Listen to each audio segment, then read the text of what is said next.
So, okay ka-teknik, kung itong ating ginagawang tawag na ito, Dell, mga teknik na Windows.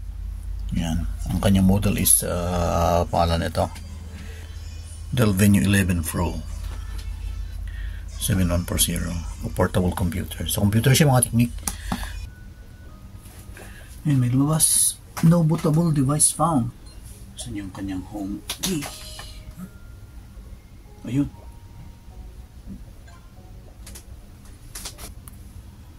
Masyadong maliwanag, hindi niyo makikita. Oops, ayun. Ayan eh. Where the color bar display?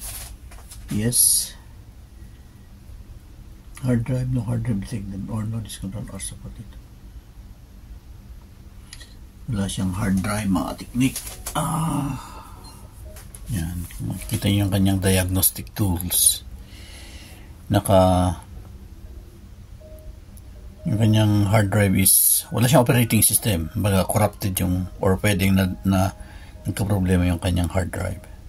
So yun, ginawa niya yung full testing. Nasa memory siya ngayon. So bali, ito yung result ng kanyang testing, mga teknik. So kitang kita po lahat, halos lahat mga hardware niya ay good, maliban lang sa hard drive. So ito yung kanyang system logs. Sinasabi nga niya na yung disk controller not supported, the hard drive, no hard drive detected. So andun kasi naka-install yung kanyang operating system. At yan, napatunayan nating sa pamamagitan ng diagnostic, napatunayan nating hindi na-detect yung kanyang bootable device or yung kanyang hard drive. So try nating buksan.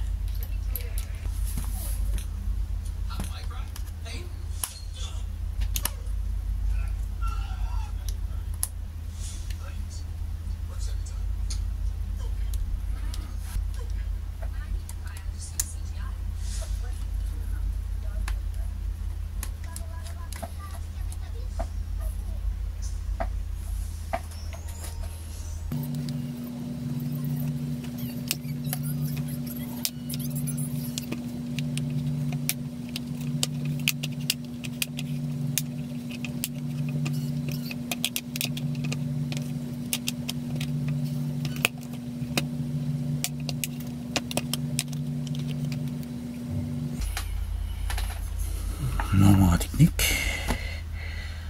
ito yung kanyang wifi. Mukhang ito, mga teknik, ito yata, pero bago yan, tanggalin muna natin yung kanyang baterya.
Ayun, 120 gigabyte, mga teknik. 120 ba yan o 128?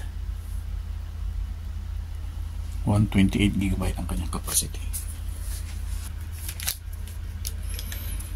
So try lang natin gamitan ng eraser, mga teknik.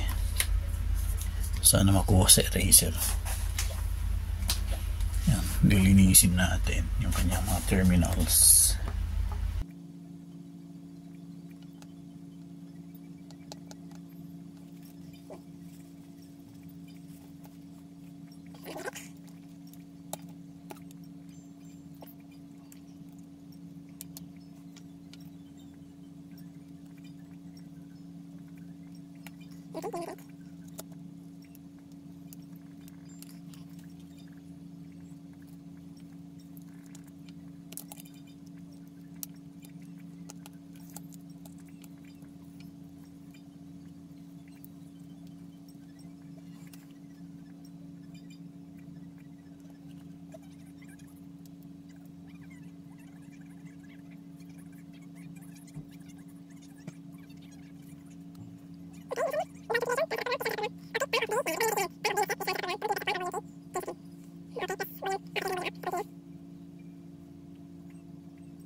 Turn off.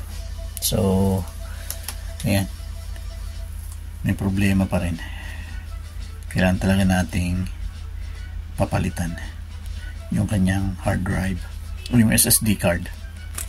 So, ayan mga teknik, dinala ko na sa bilihan ng pyesa. At maganda rin sa bilihan ng pyesa mga teknik, package deal na nila yung pag-install ng operating system sa halagang 15 KD. Pero thanks God at na kapag discount tayo ng 2 KD, so inabot lang siya ng 13. So, lahat-lahat na installation niya. Tsaka pag-install naman niya, parang parehas lang din sa normal na pag-install sa mga PC, sa mga laptop.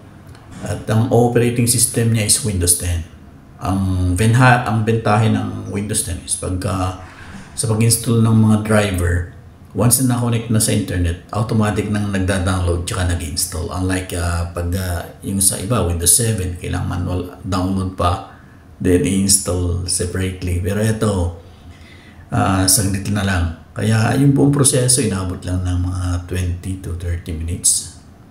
Kaya okay na siya.